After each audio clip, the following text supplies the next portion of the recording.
दोस्तों, क्या भारत अभी स्टेल्थ रेस में एक बहुत ही बड़ा जंप लेने वाला है? क्या इंडियन नेवी को दुनिया का सबसे सस्ता एंटी ड्रोन सिस्टम मिलने वाला है? और क्या अमेरिका का latest move Indo Pacific equation को चेंज करने वाला है? आज की वीडियो में हम ऐसे ही कुछ इंटरेस्टिंग अपडेट्स के बारे में बात करने वाले हैं। नमस्कार दोस्तों, मेरा नाम है अंशुमन नायक और आप सभी का बहुत बहुत स्वागत है इंडियन डिफेंस न्यूज के डिफेंस टॉक सीरीज में। तो चलिए देर न करते हुए आज की वीडियो शुरू करते हैं।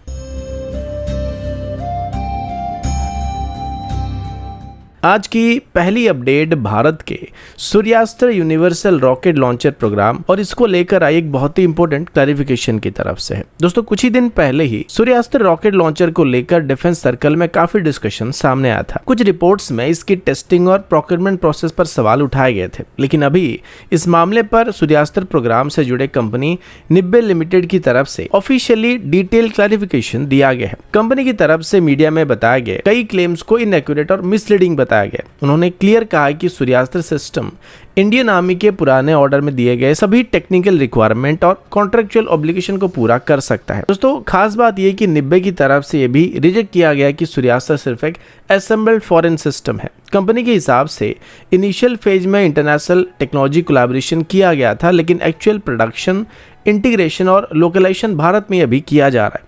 रिपोर्ट्स के मुताबिक महाराष्ट्र के शिरडी में कंपनी की तरफ से लगभग 200 एकड़ के एक इंटीग्रेटेड डिफेंस मैन्युफैक्चरिंग कॉम्प्लेक्स को एस्टेब्लिश किया गया है, जहां पर इसका स्ट्रक्चरल इंटीग्रेशन, एम्युनिशन प्रोडक्शन और रॉकेट कंपोनेंट के लोकेशन पर काम किया जा रहा है। इसके बाद कंपनी की तरफ से इसकी प्रोक्योरमेंट स्पीड को लेकर भी क्लैरिफिकेशन दिया गया था। कंपनी ने बताया कि इंडियन आर्मी की तरफ से लगभग 293 करोड़ के कॉन्ट्रैक्ट को जनवरी 2026 में उनको दिया गया था और इसको इमरजेंसी प्रोक्योरमेंट फ्रेमवर्क के अंदर दिया गया था, जिस वजह से इन सिस्टम को तुरंत सर्विस में शामिल करने की कोशिश किया जा रहा है और इसी वजह से अभी इसको जल्दी से जल्दी इंडियन आर्मी को डिलीवर करने की कोशिश किया जा रहा है।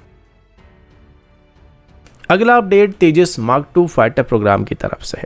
दोस्तों, अभी तक जब भी स्टेल्थ या लो ऑब्जर्वेबल फाइटर एयरक्राफ्ट की बात होती थी, तब अक्सर लोगों का फोकस सिर्फ 5th जनरेशन प्लेटफॉर्म जैसे कि F-35 जैसे एयरक्राफ्ट पर जाता था। लेकिन अभी जो अपडेट तेजस मार्क 2 को लेकर सामने आया है, वो ये बात दिखाता है कि भारत अपने 4.5 जनरेशन फाइटर को भी स्टेल्थ डायरेक्शन में एग्रेसिवली ऑप्टिमाइज कर रहा है।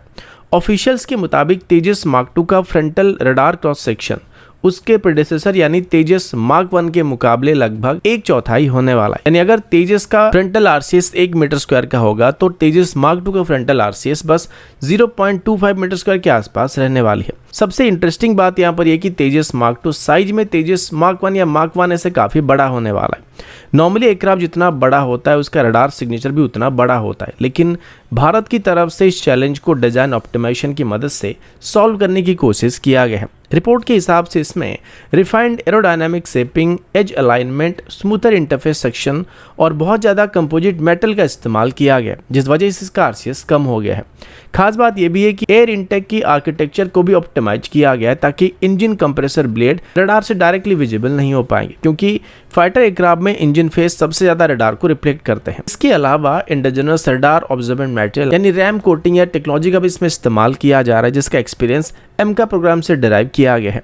अगर एस्टिमेट की बात करें तो क्लीन कन्फिगरेशन में तेजस मार्क 2 का फ्रंटल रडार क्रॉस सेक्शन लगभग 0.1 से 0.2 मीटर स्क्वायर के आसपास रहने वाली, जो कि एक बहुत बड़ी बात होने वाली।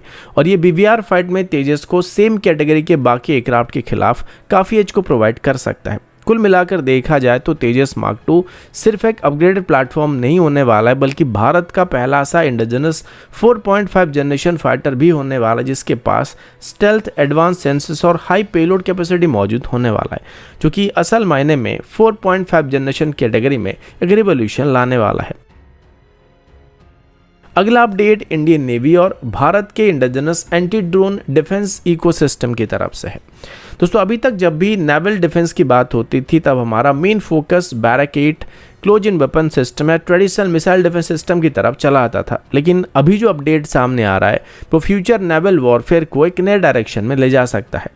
रिपोर्ट्स के मुताबिक इंडियन नेवी और सोलर ग्रुप की subsidiary company economic explosive limited की तरफ से अभी indigenous Bhargavastra counter drone system को फ्रंटलाइन वॉरशिप्स में डिप्लॉय करने की पॉसिबिलिटी पर एक्सप्लोर किया जा रहा है। दोस्तों, आप सबको याद होगा कि भार्गवास्त्र को ओरिजिनली एक land based anti drone system के रूप में डेवलप किया गया था, लेकिन अभी इसे इंडियन नेवी के वेसल में भी डिप्लॉय करने का प्लान किया जा रहा है।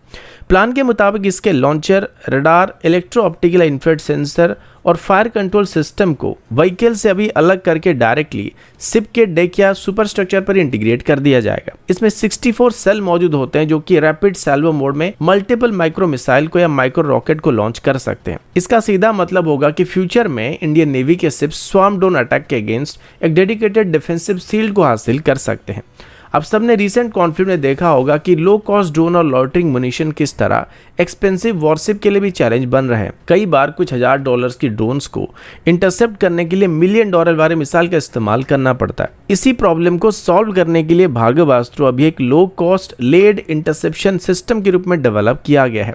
अभी अगर इसे इंटीग्रेट किया जाता है तो शिप के कॉम्बैट मैनेजमेंट सिस्टम के साथ इसको डायरेक्टली कनेक्ट किया जाएगा, यानी शिप की प्राइमरी रडार थ्रेट को डिटेक्ट करेगा, जिससे ड्रोन को डिटेक्ट और इंटरसेप्ट करना पहले के मुकाबले और भी आसान बन जाएगा। लेकिन दोस्तों, सी एनवायरनमेंट लैंड से काफी अलग होता है, साथ ही वॉरशिप कंटिन्यूअसली रोल, पिच या मूवमेंट वगैरह करता रहता है। इस वजह से अभी इंजीनियर्स की तरफ से gyroscopically stabilize launcher mounts, corrosion protection, maritime hardening और नेवल कॉम्बैट नेटवर्क इंटीग्रेशन पर भी काम किया जा रहा है। अभी अगर भार्गवास्त्र का नेवल वर्जन सक्सेसफुल हो जाता है तो फ्यूचर में इंडियन नेवी को एक ऐसा इंडिजिनस एंटी ड्रोन शील्ड मिल सकता है जो कि एक्सपेंसिव मिसाइल को कंजर्व करते हुए मास ड्रोन अटैक को हैंडल कर सकता है।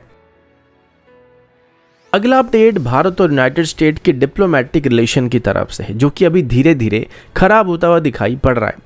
रिपोर्ट्स के मुताबिक यूएस डिपार्टमेंट ऑफ डिफेंस की तरफ से अभी officially US Indo Pacific command का नाम वापस बदलकर यूएस पैसिफिक कमांड किया जा चुका है। दोस्तों, सुनने में सिर्फ एक नेम चेंज लग सकता है, लेकिन जियोपॉलिटिक्स में कई बार नाम भी बहुत कुछ सिग्नल कर देते हैं। आप सबको याद होगा कि 2018 में ट्रम्प सरकार की तरफ से पैसिफिक कमांड का नाम बदलकर इंडो पैसिफिक कमांड किया गया था। उस समय इसका ऑब्जेक्टिव सिर्फ एक एडमिनिस्ट्रेटिव चेंज नहीं था, बल्कि भारत को इंडो पैसिफिक स्ट्रेटेजी के सेंटर में हाईलाइट करना भी माना गया था, जो कि यूएस की पॉलिसी शिफ्ट को दिखा रहा था। लेकिन अभी इंडो को हटाकर दोबारा पैसिफिक कमांड लाने को कुछ एनालिस्ट अमेरिका की स्ट्रेटेजिक प्रायोरिटी में शिफ्ट के रूप में देख रहे हैं। रिपोर्ट्स के हिसाब से डिस्कशन उस समय सामने आया जब रिसेंट पीरियड में यूएस और चाइना के रिलेशन को स्टेबलाइज करने की डायरेक्शन में भी डिस्कशन देखने को मिल रहे हैं। साथ ही भारत और यूएस के बीच भी अभी रिलेशन थोड़े अच्छे नहीं चल रहे हैं। इसी वजह से काफी एक्सपर्ट्स का मानना है कि वॉशिंगटन की तरफ से अभी अपने अप्रोच को ज्यादा ट्रांजैक्शनल और प्रैक्टिकल बनाने की कोशिश किया जा रहा है, जो कि यूएस अपना फायदा देख रहा है। लेकिन दोस्तों, यहाँ एक बहुत ही इंपॉर्टेंट बात सामने आई है। रिपोर्ट्स के मुताबिक पेंटागन ने बात क्लियर कर दिया कि यहाँ पर सिर्फ नाम को बदला गया है।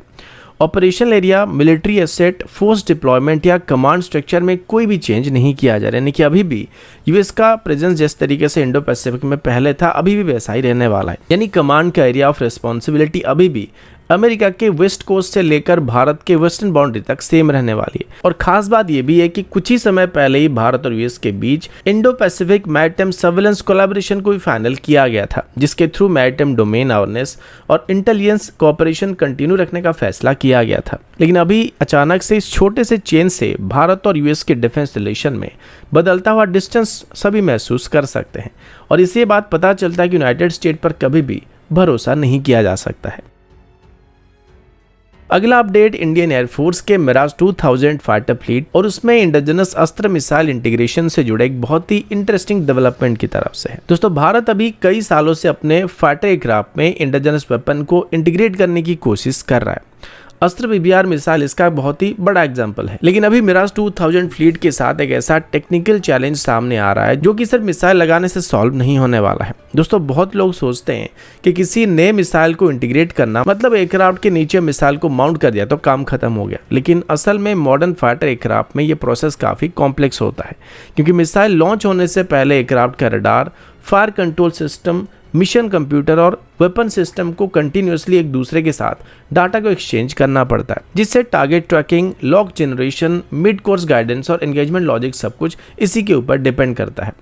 इसी जगह मिराज 2000 का चैलेंज सामने आता है। किसी एयरक्राफ्ट में किसी नए वेपन को इंटीग्रेट करने के लिए एयरक्राफ्ट के इंटरफेस कंट्रोल डॉक्यूमेंट यानी ICDs और मिशन सिस्टम आर्किटेक्चर का एक्सेस बहुत ही ज़रूरी होता है। ये डॉक्यूमेंट डिफाइन करते हैं कि एयरक्राफ्ट के अंदर अलग अलग सिस्टम आपस में किस तरीके से कम्युनिकेट कर सकते हैं।